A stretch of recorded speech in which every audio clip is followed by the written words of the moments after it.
ang salita at mensahe ng Diyos. Pag-usapan natin ito sa gagawin kong Zoom meeting sa darating na linggo.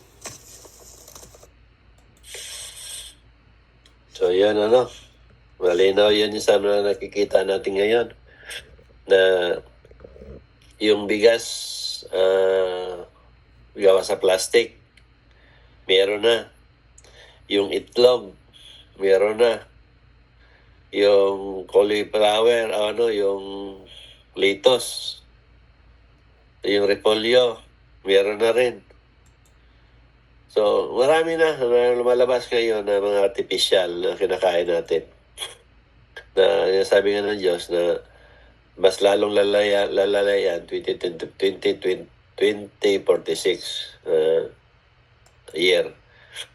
Kaya ito na yung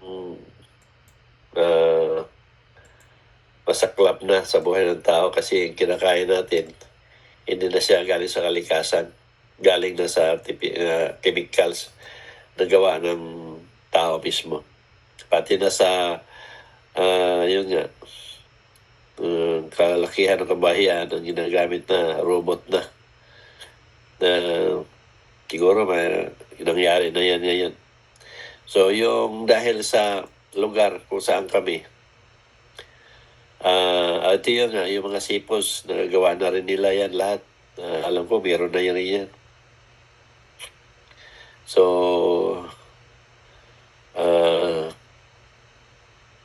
yung kinakain natin minsan sa mga Japanese restaurant, meron makita natin mga sipos na parang mga rubber na kinakain natin.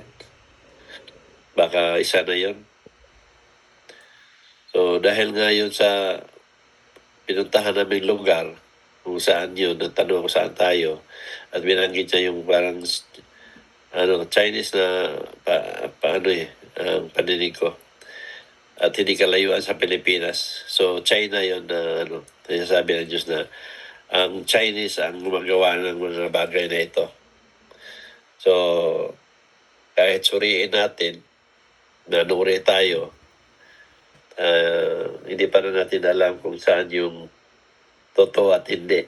Kasi nga, maganda ang paggawa nila. Na pag-aralan ng gusto ng tao kung paano gawin ang isang bagay na gaya nila kung ano yung gusto nilang gawin. Tulad ng itlog, tulad ng bigas. Iiksi ang buhay ng tao dahil sa chemicals na yun na ginagamit nila. So yun lang, babala lang ng Diyos yan na manuri tayo, pero kahit naman mayroon pa rin yan maiwasan kasi marami na talaga kumakalat. Maraming salamat sa inyo at maraming salamat, Miss Kay. Thank you, Brother Na.